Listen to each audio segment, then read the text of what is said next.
Zona demilitarisasi Korea, 4 km tanah mati, dijaga dengan ranjau dan senapan. Tak ada yang bisa melintas, kecuali satu pria. Mereka memanggilnya Pongsan, sesuai dengan merek rokok yang selalu dia hisap. Keberaniannya segeras baja, dari menyeludupkan surat, barang hingga manusia. Pongsan menjadi legenda yang diburu dua negara. Mari ikuti nafasnya yang berpacu dengan waktu dalam misi yang memicu cinta terlarang dan pengkhianatan mematikan. Pegang erat kursi kalian. Ini bukan perjalanan aman. Tanpa lama-lama, yuk kita gaskan.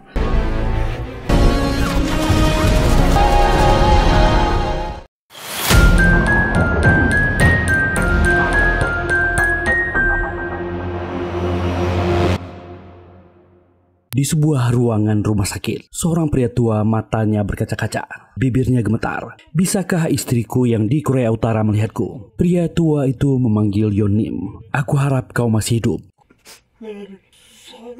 Wajah pria tua itu terlihat di layar. Aku harap kau masih hidup. Aku harap bisa menemuinya. Suaranya terhenti ditelan tangis wanita tua, anak-anak dan cucunya. Seorang pria menyebut nama ayahnya. Tangisnya pecah penuh penyesalan. Perempuan tua, ibunya terpaku. Sang anak memohon agar ibunya bicara. Besok ayahnya akan melihat ini. Pria yang sedang merokok ini tak diketahui nama aslinya. Orang-orang di utara memanggilnya Pongsan, sesuai dengan merek rokok yang dihisapnya. Anak wanita tadi menemuinya. Dia ingin Pongsan membawa anaknya melewati perbatasan dan ditemukan dengan kakeknya.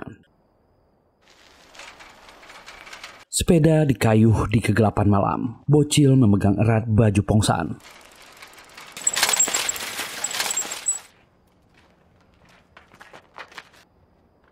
Pongsan berhenti dan menunggu di suatu tempat. Seorang pria menyerahkan surat. Ini sangat berharga buat ibunya. Tolong hati-hati mengantarnya. Pongsan menyimpannya lalu pergi dari sana.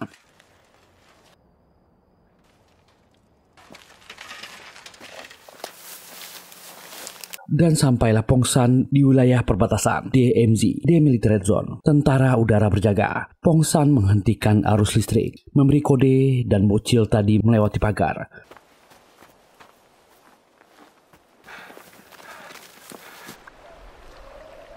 Pongsan menggendong si bocil dan perjalanan dimulai. Mereka melewati sungai, membungkus semua pakaian di plastik, menyamarkan tubuh dengan lumpur. Dan tentara perbatasan selatan berjaga. Pongsan melintasi padang rumput yang luas. Dengan sebilah kayu yang panjang, dengan gampang dia melompati pagar dan berlari. Orang ini secara luar biasa sudah di selatan.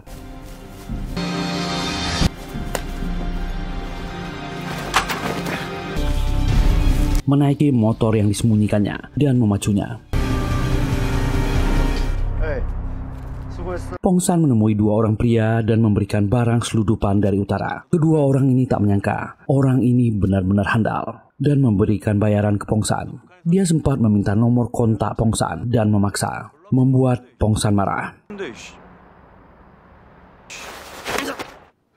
Pria tua di awal film melihat rekaman istrinya. Tak menyangka istrinya masih hidup. Dia menangis keras dan melihat bocil tadi. Ini adalah cucunya dari utara. Dia memeluknya erat dan pria ini tersenyum.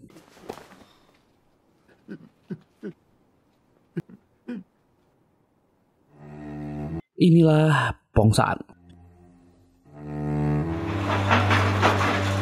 Di sebuah komplek bangunan tua, Pongsan sampai dan masuk ke ruangan dalam. Ternyata disinilah ruangan tersembunyi milik pria ini. Di selatan dia hidup di persembunyian.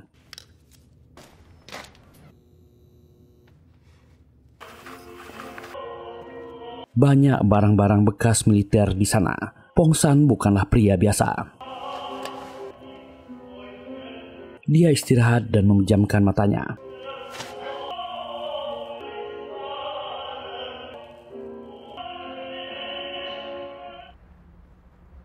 Di selatan, seorang pembeli barang selundupan sangat senang dan mereka diincar lalu ditangkap.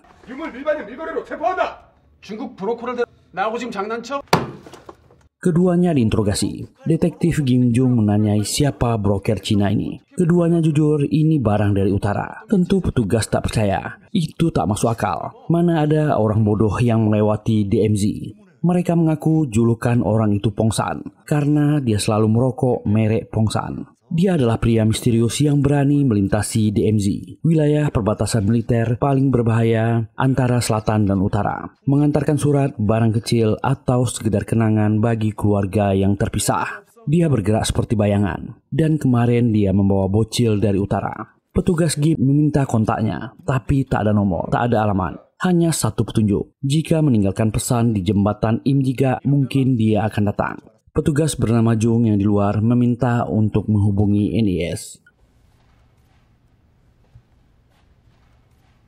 Orang ini bernama Kim Jong-soo, seorang pembelot dari utara. Dia sudah 5 tahun di selatan, dan orang ini adalah agen NIS, Han Ki-jong. Jong-soo dulunya pejabat di utara, dan membawa banyak uang ke selatan dan rahasia militer utara. Ki-jong menjaga khusus orang ini, karena dia diincar oleh utara. Dia meminta laporan militer lengkap dari Jong-soo. Hubungan utara dan selatan agak tegang sekarang. Jong-soo seperti menunda laporan itu. Dia ingin permintaannya dipenuhi dulu. Ki-jong akan mengusahakannya dengan bantuan agen di utara. Itu akan dilakukan secepatnya. Dia sedang mencari jalan. Ternyata Jong-soo ingin wanita muda simpanannya di utara dipindahkan ke selatan dengan selamat. Dan Ki-jong mendapat telepon. Ada pria aneh yang bisa melintasi utara selatan dengan cepat.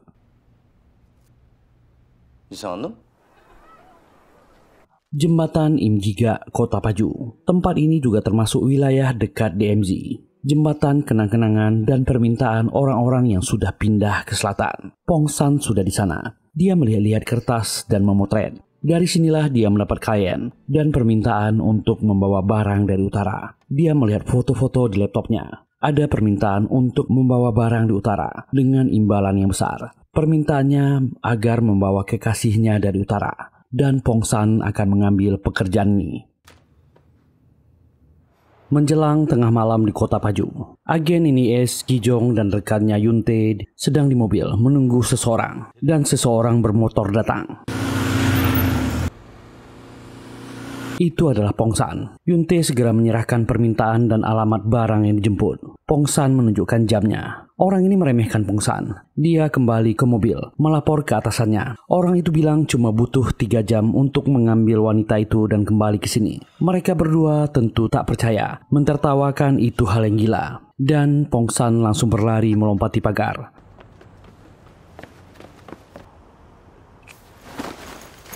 Keduanya kagum. Kedua agen ini melapor pada Jong-soo. Wanita kekasihnya sedang dijemput. Dan dia kaget mendengar cuma butuh waktu 3 jam.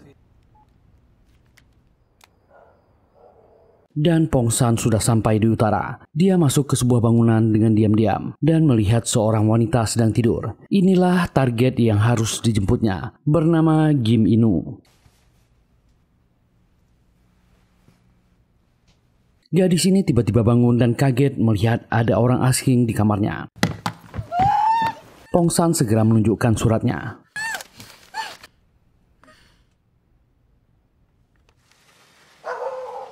Tengah malam itu juga Inu berangkat dengan Pongsan dengan sepeda miliknya.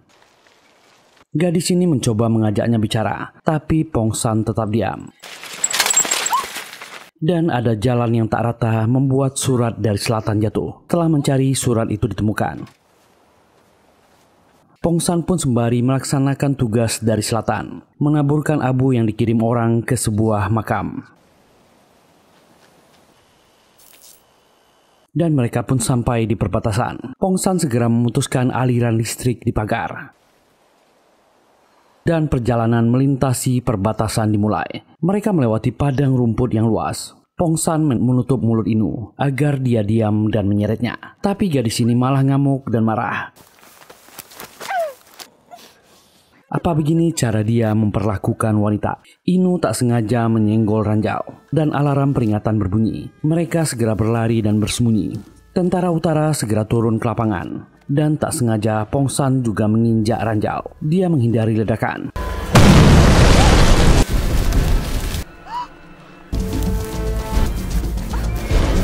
Pongsan menyeret dan menggendong gadis ini.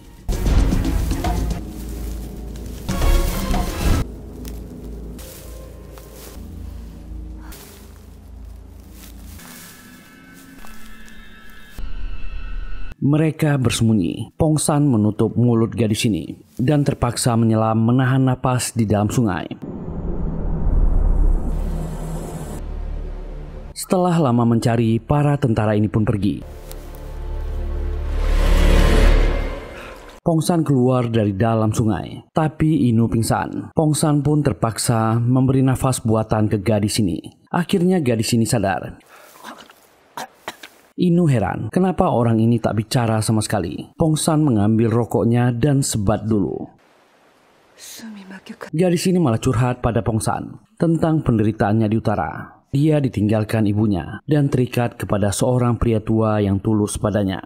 Pongsan hanya diam mendengarkannya. Dia melihat jamnya, ini saatnya mereka bergerak lagi. Inu bertanya, kenapa dia melakukan pekerjaan berbahaya. Pongsan cuma diam sambil membuka bajunya.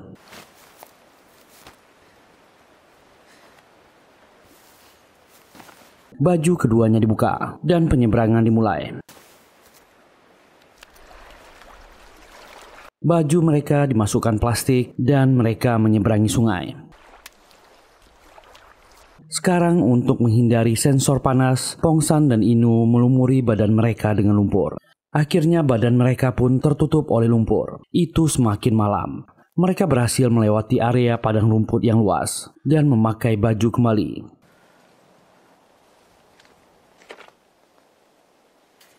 Sekarang adalah bagian sulitnya, melompati pagar dan menunggu penjaga pergi. Pongsan menyiapkan tongkat dan menimbang badan Inu. Dia cukup berat.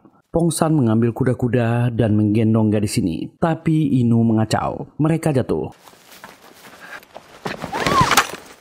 Gadis ini tertawa dan menganggap itu lucu, sambil meminta maaf. Tiba-tiba Pongsan melompat melewati pagar. Pongsan menunjuk tongkat itu.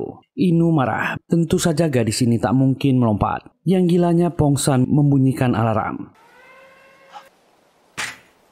Tentu saja itu membuat tentara selatan sibuk dan menangkap Inu. Seorang pelarian dari utara. Mereka membawanya melewati pagar. Dan tiba-tiba Pongsan datang menyergap dua tentara ini.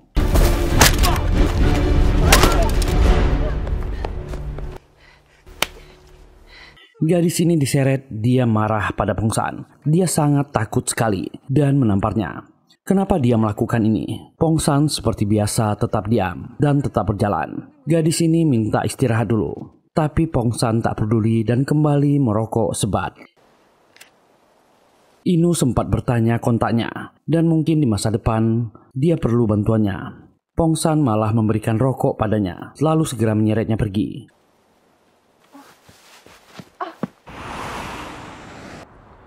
Sementara kedua agen NIS ini mulai ragu. Ini sudah hampir 3 jam, tapi Pongsan belum datang.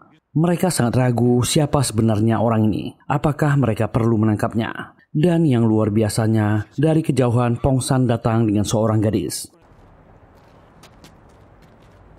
Pongsan berhasil melakukannya. Kedua agen ini takjub. Itu tepat 3 jam. Pongsan menunjukkan jamnya. Mereka bertanya apa dia Kim Inu. Inu masih tak percaya apakah benar dia berada di Korea Selatan. Kedua agen ini membenarkannya.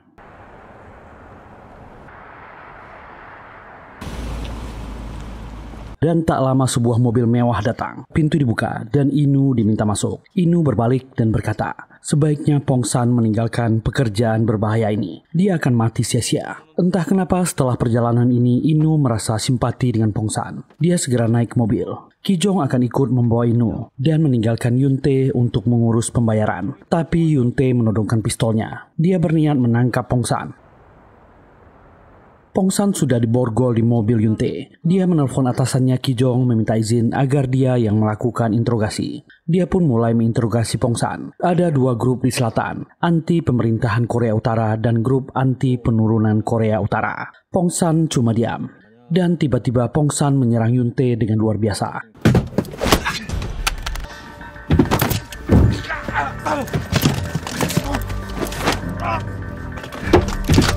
Membuat orang ini pingsan dengan kakinya. Inu sampai di rumah kekasihnya. Jongsu tentu langsung turun dan memeluk Inu.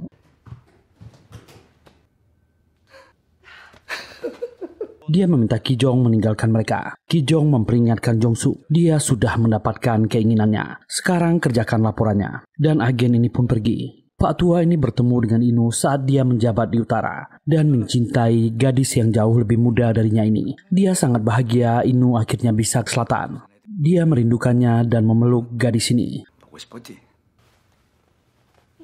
Kijong meminta agen bawahannya berjaga, tetap waspada. Jika ada apa-apa segera laporkan. Dia pun menelpon Yunte yang tak mengangkat teleponnya. Dan dia sudah dikerjai oleh Pongsan. Ponselnya dibuang di tengah jalan dan tangannya diborgol.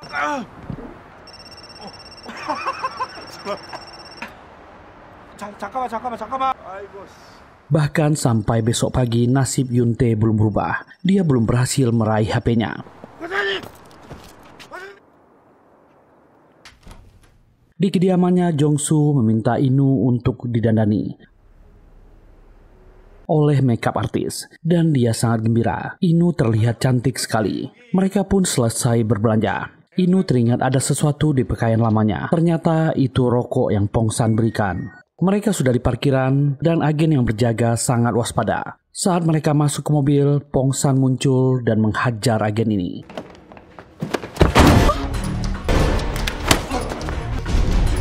Dan segera melarikan mobil Jongsu.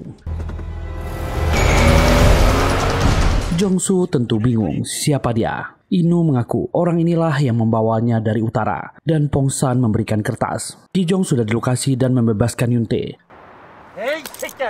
Dia mengangkat telepon. Jongsu tentu marah. Agen ini tak membayar jasa orang yang membawa pacarnya dari utara. Dia memakinya. Sekarang dia diculik. Meminta siapkan uangnya, lacak ponselnya. Pongsan segera membuang ponsel Jongsu. Kijong tentu sangat marah. Yunte pun membela dirinya. Pongsan orang yang berbahaya. Mereka telah meremehkannya. Kijong semakin marah pada anak buahnya. Dia tolol sebagai agen. Mobil mengarah menuju luar kota. Jongsu meminta mereka berhenti dulu untuk makan di sebuah restoran. Jongsu sibuk memberi perhatian pada Inu dan meminta maaf kepada Pongsan. Jangan dendam padanya. Dia telah membawa kekasihnya ke selatan dan akan memastikan Pongsan dibayar. Dia akan menelpon setelah makan. Tapi Pongsan tetap diam dan meninggalkan mereka di restoran. Inu memohon pada Jongsu. Orang itu mengeluarkannya dari bahaya, tapi tak dibayar. Mereka harus membantunya. Dan Inu lebih dulu kembali ke mobil. Jongsu melihat ke mobil sambil menelpon. Inu berkata, apa Pongsan tak lapar? Dia meminta maaf. Dan tiba-tiba Jongsu sudah masuk ke mobil. Dia protes kenapa dia naik duluan. Jongsu berkata orang-orangnya akan menyiapkan uang dan dia bisa meminta lokasi pertemuan. Tapi Jongsu mulai curiga apa yang terjadi ketika mereka melarikan diri. Kenapa dia terlihat akrab dengan orang ini? Dia cemburu. Inu protes. Dia hampir tewas dalam perjalanan. Tapi Pongsan tak peduli memacu mobil itu. Inu bertanya pada Jongsu, kenapa dia harus ke sini? Jongsu beralasan tak ada wanita selatan sepertinya. Dan dia ingin Inu melanjutkan ke universitas. Keduanya sempat berdebat. Dan mereka sampai di area yang dijanjikan.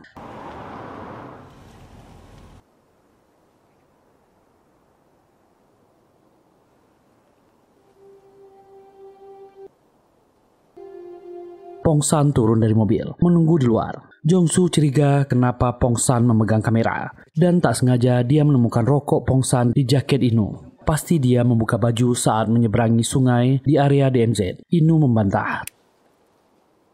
Tak ada apapun yang terjadi. Orang ini semakin cemburu dan pria ini mulai tantrum. Pongsan kembali ke mobil. Jongsu yang emosi keluar dari mobil. Dia ingin memastikan tempat pertemuan. Itu membuat gadis ini curhat dan menangis. Dia ke selatan hanya dijadikan objek. Dia mulai menyesal kenapa dia harus ke selatan. Dia memohon pada Pongsan bahwa dia kembali ke utara. Dan tiba-tiba Jongsu kembali ke mobil. Dan dia marah kenapa kancing bajunya rusak. Dan apa yang membuatnya menangis. Dan dia bertanya ke Pongsan, apa pacarnya ini cantik? Pongsan tetap diam. Sepanjang perjalanan, orang ini memprovokasi Pongsan dan selalu bertanya apa yang terjadi di perjalanan. Inu mengaku dia pingsan ketika mereka bersembunyi di bawah air. Jongsu semakin cemburu apa Pongsan memberi nafas buatan. Pikiran orang tua ini galau dan menampar Inu. Mereka bertengkar. Yang lucunya Jongsu berkata dia menyesal membawa Inu ke sini dan meminta Pongsan membawanya kembali ke utara. Tentu Inu juga setuju. Dia semakin marah dan memukul Pongsan. Itu membuat Pongsan marah dan menghentikan mobilnya. Dia menatap orang ini tajam. Barulah Jongsu pucat. Dia kembali bertanya memastikan tak ada apa-apa antara Inu dan Pongsan. Meminta maaf ke pacarnya dan memeluknya. Pongsan menahan amarahnya.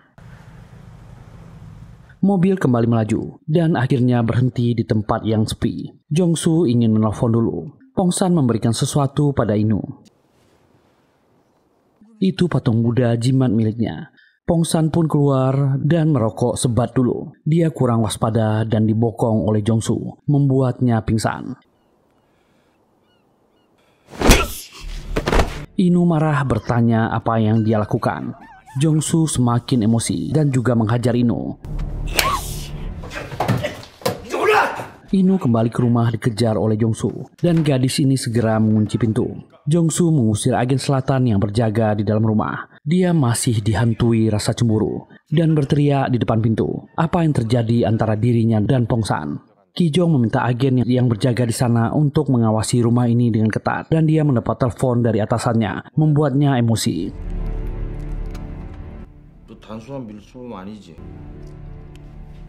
Dan setelahnya Pongsan berakhir di ruang interogasi. Agen selatan Yunte sudah di depannya. Yunte memaksa dan menyiksanya. Berada di pihak mana dia, tapi Pongsan menahan rasa sakitnya.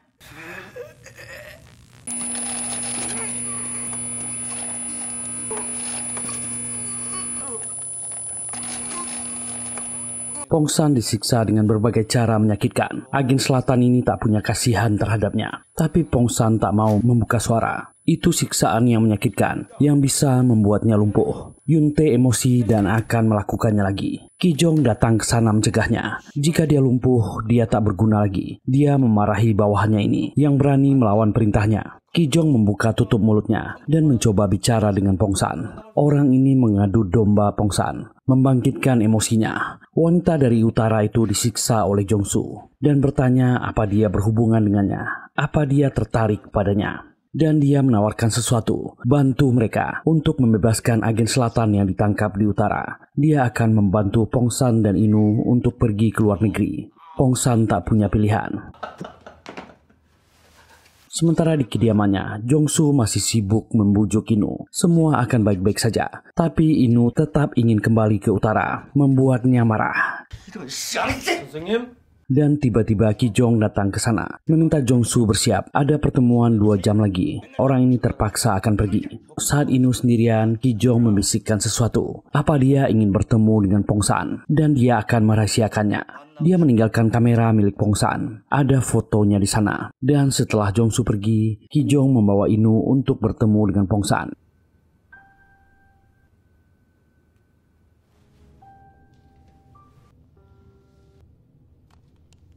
Inu mengembalikan kameranya dan berkata jangan dimanfaatkan demi kepentingannya. Jangan percaya siapapun juga. Dia berharap Pongsan segera bebas dari sini. Inu pun terus terang, dia merasa terhubung dengan Pongsan. Dan jujur dia menyukai Pongsan dan tak ingin melihatnya celaka lagi. Pongsan pun tak mungkir, dia juga menyukai wanita ini. Malamnya Jongsu kembali ke rumah, membawakan hadiah perhiasan untuk Inu. Walaupun cemburu, dia belum siap untuk kehilangan gadis ini. Inu pun meminta tolong ke Jongsu. Tolong minta pada agen selatan untuk melepaskan orang itu. Dan dia berjanji tak akan meninggalkan Jongsu. Jongsu memeluknya. Dia akan mengusahakannya. Dan Pongsan dibebaskan untuk melaksanakan misi. Dia memacu motornya. Pyongyang, Korea Utara. Seorang agen selatan disiksa oleh 2 orang tentara utara. Orang-orang ini mengejeknya. Ternyata orang selatan sangat lemah. Agen selatan ini memohon, dia di utara karena ingin membelot ke sini. Tentu saja para petugas ini mentertawakannya, dan tentara utara mendapat telepon dari atasannya. Pindahkan orang itu untuk dieksekusi. Dan Pongsan bersembunyi tak jauh dari sana mendengarnya. Agen selatan ini pun dipindahkan. Dan saat di jalan itulah Pongsan naik ke mobil, menghabisi tentara utara.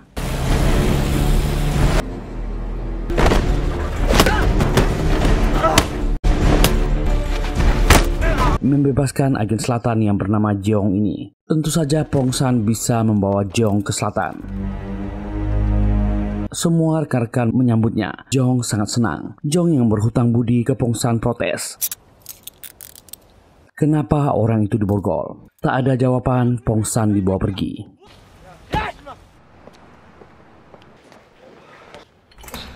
Jeong menghadap atasannya dan meminta Pongsan dibebaskan. Ki Jong menolaknya, bahkan mengejek cara berjalan Jeong. Apa dia disiksa di penjara?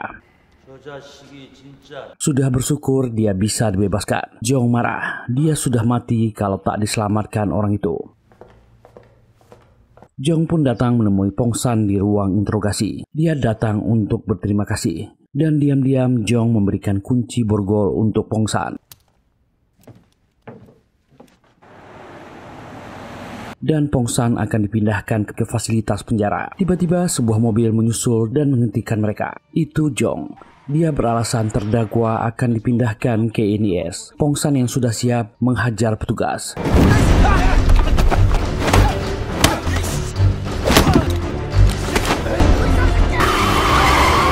Dia segera kabur dari sana. Tentu saja itu membuat Jeong dimarahi. Dia dituduh yang mengatur pelarian Pongsan. Dan akibatnya Jeong diskor 3 bulan. Jeong marah, dia tak takut diberhentikan. Dan Ki Jong segera menghubungi seluruh agennya. Pongsan mencari HP-nya yang hilang. Dan dia berhasil menemukannya. Dan dia mulai mengamati dan mengawasi kediaman Jongsu. Diam-diam Pongsan sudah ditargetkan dan diincar sekelompok orang. Pistol sudah di kepalanya. Pongsan tertangkap dan disiksa. Dia ditangkap oleh kelompok anti penurunan Korea Utara. Dia dituduh bekerja sama dengan pembelot utara, bahkan membawakan kekasihnya ke selatan. Pongsan sudah disiksa dengan parah. Orang inilah pemimpinnya, bernama Yu Habok. Mereka ingin memastikan Pongsan berpihak ke selatan atau utara, dan kembali dia disiksa. Orang-orang ini memang menetap di selatan, bertugas untuk memburu para pembelot utara yang pergi ke selatan. Persenjataan mereka lengkap dan terorganisir. Mereka akan menangkap wanita itu dan bergerak. Habok kembali duduk di depan Pongsan dan mengejeknya. Pacarnya akan mereka tangkap. Kembali orang ini menyiksanya. Dan di kediamannya, Jongsu sedang sibuk menulis laporan militer utara untuk pemerintahan selatan. Dan dia marah kepada Inu yang tak mengambil air untuknya. Dan kembali menjadi pertengkaran. Apalagi gadis ini kelihatan sangat tak bersemangat. Jongsu menuduhnya masih memikirkan Pongsan. Dia tak terima. Dia ingin memperbaiki moodnya dan mengajak Inu untuk makan mie kesukaannya di restoran.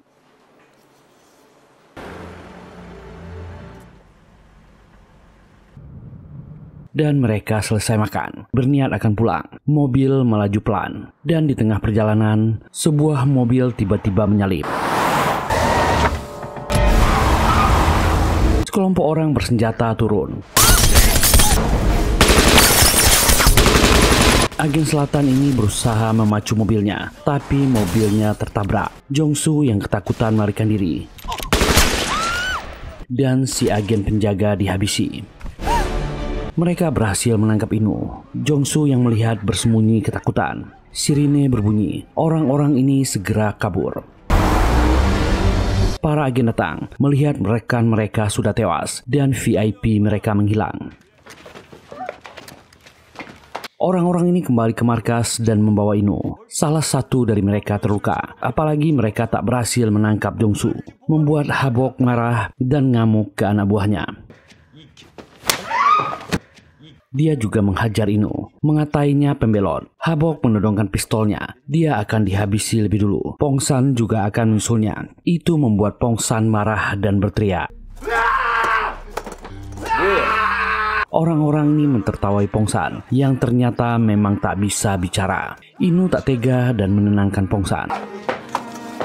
Mereka berdua melepaskan kerinduan. Itu kisah cinta yang unik. Habok geram melihatnya, meminta mereka berpisah dan menendang Inu. Tapi keduanya kembali tak bisa dipisahkan. Habok menembak dan menakuti keduanya. Melihat mereka tak takut, Habok tersentuh oleh perasaan pasangan ini. Dia akan membiarkan mereka hidup beberapa hari lagi dan meminta pulpen lalu kertas ke anak buahnya. Dan pesan itu dikirimkan ke Jongsu. Habisi dirinya sendiri atau pacarnya Kim Inu mati. Itu membuat Jongsu galau. Kijong yang ada di sana menenangkannya. Kelompok itu tak akan berani. Tapi Jongsu yang panik meminta pistol pada Kijong. Kijong yakin Jongsu tak akan berani menghabisi dirinya sendiri. Dia memberikan pistolnya. Dan dugaannya tepat, orang ini terlalu pengecut. Anak buahnya melapor pada Habok. Mereka menemukan lokasi Jongsu, tapi dia dijaga dengan ketat. Habok sudah menduga Jongsu tak akan berani melakukannya dan memarahi anak buahnya. Anak buahnya ini berjanji, kali ini dia akan berhasil. Tapi Habok punya rencana lain. Dia masuk ke kamar tahanan. Pongsan dan Inu sudah dalam keadaan lemah. Dia punya tugas untuk Pongsan. Dialah yang akan menghabisi pengkhianat Jongsu. Dan jika Pongsan berhasil, dia akan membebaskannya dan gadis ini. Inu meminta Pongsan jangan percaya. Itu membuat Habok marah. Habok berjanji dia akan membebaskan mereka. Dia membiarkan Pongsan untuk memilih peluru yang akan digunakannya. Dan Pongsan memilih pelurunya. Tapi Habok menyerahkan 2 peluru padanya. Inu menitip pesan pada Pongsan. Jika berjumpa Jongsu, sampaikan permintaan maafnya. Sementara di kediamannya, Jongsu memohon pada Kijong agar segera membebaskan gadisnya. Kijong berjanji, jika dia membereskan laporannya, Inu akan mereka cari dan diselamatkan. Tapi Jongsu tak percaya padanya. Kijong mengatakan dia tak punya pilihan. Atasannya mendesak dan sudah tak sabar. Tapi Jongsu bersikeras mereka harus menyelamatkan Inu dulu. Dan malam itu di kediaman Jongsu, Pongsan menyusup masuk. Dia membuat pingsan 2 penjaga di luar.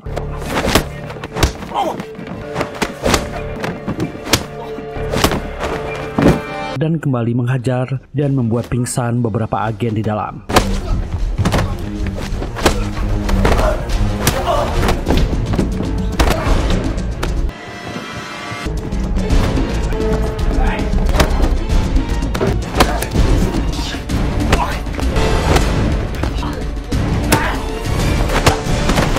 Dan dia masuk ke kamar Jongsu, menodongkan senjata padanya. Jongsu sudah parah, habisi saja dia. Dia tak peduli lagi, dia juga akan dihabisi agen selatan. Dan bertanya apa Inu masih hidup. Pongsan mengangguk.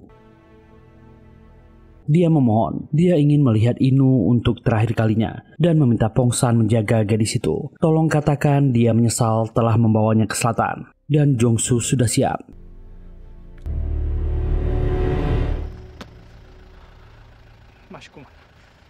Di luar, para agen utara menunggu Pongsan menyelesaikan tugasnya. Mereka melihat Pongsan membawa Jongsu keluar. Dan ternyata Inu juga mereka bawa. Mereka pun mempertemukan Jongsu dengan Inu. Jongsu meminta maaf dan Inu mengatakan dia juga menyesal. Orang ini segera dihabisi oleh Habok dan memakinya. Mulut Inu ditutup. Pengkhianat dari utara ini meninggal. Pongsan memandang Habok, tugasnya sudah selesai, dan menodongkan pistolnya. Orang-orang utara ini juga menodongkan pistolnya. Habok berjanji dia akan memulangkan Inu ke kota asalnya di utara. Mereka meminta Pongsan pergi dari sana, tapi dia ditembak. Dan bantuan agen selatan datang ke sana. Mereka marah melihat Jongsu sudah dihabisi.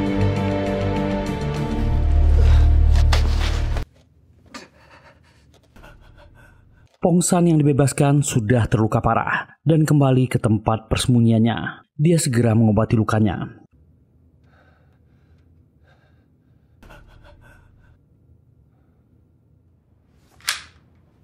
Habok dan tim utara mendapat pesan dari Korea Utara. Mereka diperintahkan untuk kembali dan juga diperintahkan untuk menghabisi wanita itu. Habok pun mengambil kalung di tubuh Inu dan meminta Inu memakan perhiasan yang dibelikan Jongsu. Anak buahnya protes, lebih baik perhiasan ini diuangkan. Tentu saja Habok marah, mereka sudah dibutakan kehidupan selatan. Tapi anak buahnya tak takut, mereka iri dengan kehidupan di sini. Jika ini diuangkan, mereka bisa hidup di utara 1 tahun tanpa khawatir. Habok terdiam, dia mengerti perasaan anak buahnya. Tapi mereka tak bisa mengkhianati idealisme utara dan tak akan pernah kembali memaksa anak buahnya. Pongsan tentu tak percaya para agen utara ini. Dia akan menyelamatkan Inu. Dia sudah di lokasi dan memeriksa tempat itu. Kedua agen utara ini membawa Inu ke area hutan. Mereka akan memaksa Inu memakan kalung itu dan menghabisinya. Tapi tiba-tiba di tengah jalan, Inu berontak dan melarikan diri. Keduanya mengejar. Inu terhalang oleh sungai yang deras. Dia tak bisa kabur lagi. Kedua agen ini memanggilnya. Tapi Inu pun nekat melompat ke sungai itu. Wanita ini memilih tenggelam.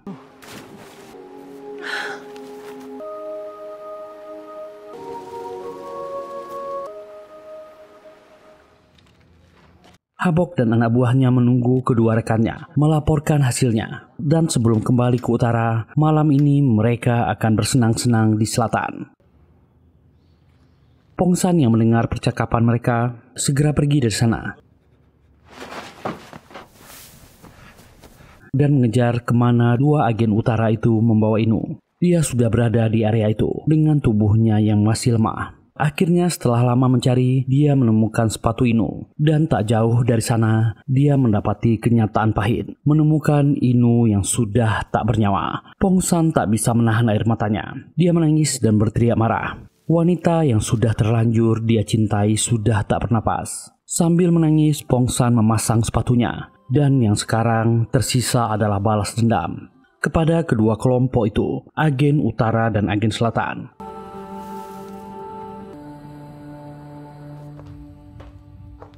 Malam itu, para agen selatan berpesta di sebuah karaoke. Kijong dan anak buahnya bersenang-senang dengan wanita pilihan mereka. Dan tak sengaja, ternyata di lantai atas, para agen utara juga berpesta. Si agen yang bernama Bong ingin keluar sebentar.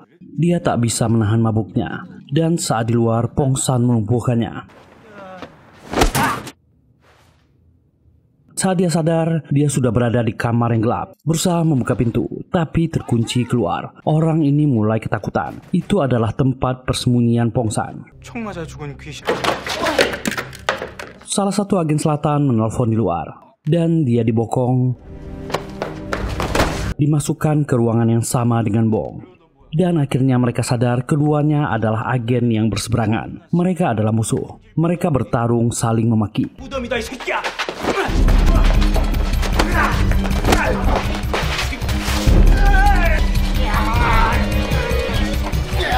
Yunte dan rekan-rekannya sedang merokok di bawah. Mereka belum sadar salah satu rekan mereka menghilang. Keduanya sudah mabuk dan bicara meracau. Yunte akan masuk duluan. Dia merasa sayang meninggalkan para gadis di dalam. Keduanya masih berbincang dan akan masuk juga. Tiba-tiba Pongsan datang dan membuat keduanya pingsan. Di dalam ruang tahanan, Bong si agen utara menang dan menyiksa agen selatan. Tiba-tiba dua rekannya agen selatan dimasukkan ke ruangan itu. Dan sekarang 3 agen selatan lawan 1 agen utara. Si agen yang kalah menangis dan mengadu pada 2 rekannya. Dan tentu saja Bong dihajar.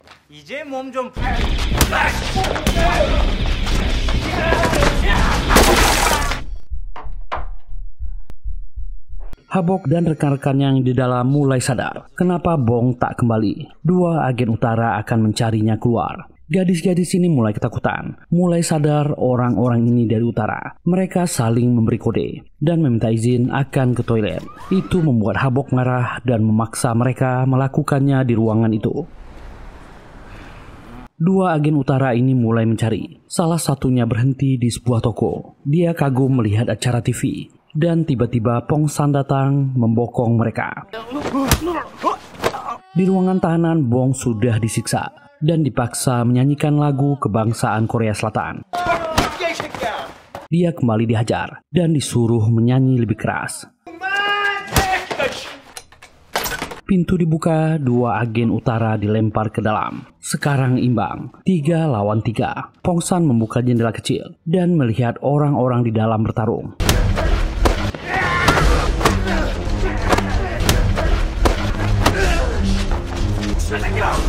Pongsan mematikan lampu.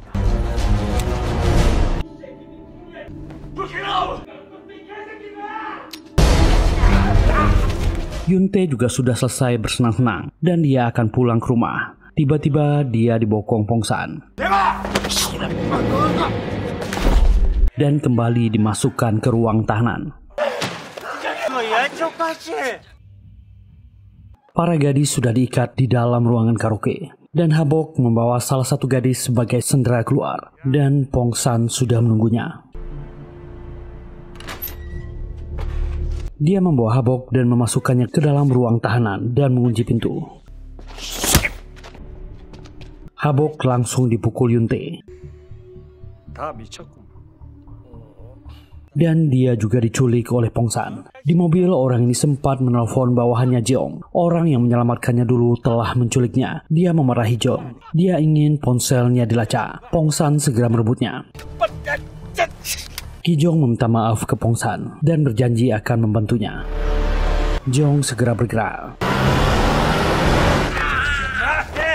Dan Kijong juga dimasukkan ke dalam ruang tahanan. Sungguh balas dendam yang ngeri dan tak biasa dari orang ini. Kedua kelompok agen yang saling bermusuhan ini akan dibiarkan saling menghabisi oleh Pongsan. Mereka sudah menduga apa niatnya. Tapi terkurung bersama musuh tak ada yang bisa mereka lakukan. Kedua kelompok ini saling memaki dan berteriak satu sama lain. Dan saling menyalahkan negara mereka masing-masing. Dan gelut ramai-ramai dimulai. Dengan santainya Pongsan duduk di luar. Jong sampai ke sana setelah melacak ponsel atasannya. Dia meminta Pongsan menghentikannya. Pongsan menatap orang ini. Jong sudah tahu apa yang terjadi. Meminta Pongsan menghentikan ini. Sementara di dalam, kedua kelompok saling pukul.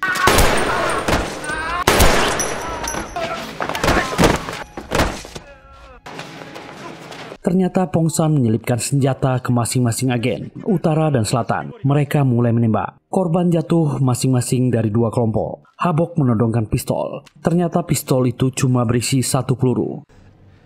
Di luar Pongsan menyiapkan senjata dan memasukkan 1 senapan ke dalam. Kijong mendapatkannya. Habok tak takut malah duduk di depan Kijong. Tiba-tiba agen utara menyerang Kijong dan ingin merebut senapannya.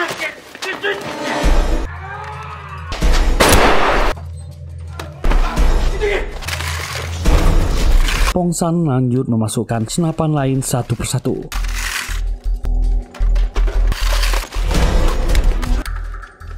Semuanya sekarang memiliki senjata. Dan terakhir 1 granat.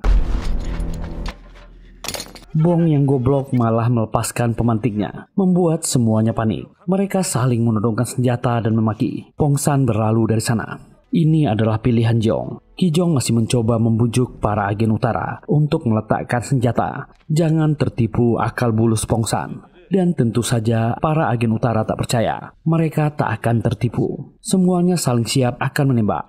Karena ragu, mereka pun setuju akan meletakkan senjata berurutan. Tapi Bong tak mungkin meletakkan granatnya. Habok berkata, mereka akan pergi lebih dulu. Setelah mereka cukup jauh, agen selatan akan keluar. Tapi Yunte dengan cepat merebut senjata bosnya, menembak Habok dan menghabisi Bong.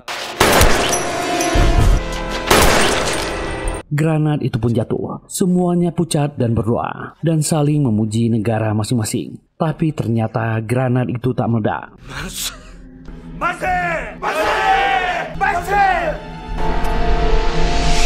Agen utara akan mengambil senjata kembali. Saat itulah Jeong masuk. Kijong tentu senang, meminta dia menangkap semua agen utara ini. Tapi Jeong menolaknya. Sistem yang mereka bela terlalu bodoh, dan mereka mengkhianati orang yang menolong mereka. Semuanya segera kembali memegang senjata. Jeong buru-buru menembak lampu, lalu keluar menutup pintu. Semua orang di dalam meninggal secara tragis. Sungguh balas dendam yang gila.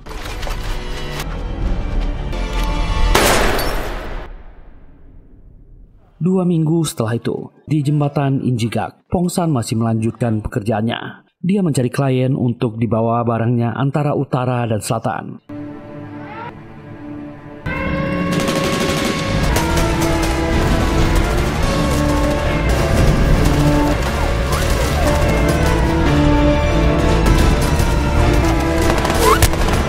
Dan pria ini melanjutkan hidupnya dalam pekerjaan berbahaya.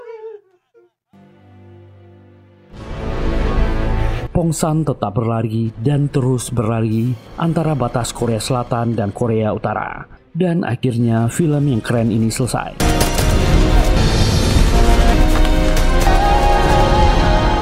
Semoga terhibur. Terima kasih sudah meluangkan waktunya di channel ini. Kalau nggak keberatan, mohon dukungan teman-teman untuk kami. Silahkan tekan tombol like, subscribe, dan nyalakan loncengnya. Semoga kita semua diberi kesehatan dan rezeki yang lancar. Kita jumpa lagi di serial atau film kami selanjutnya. Bye.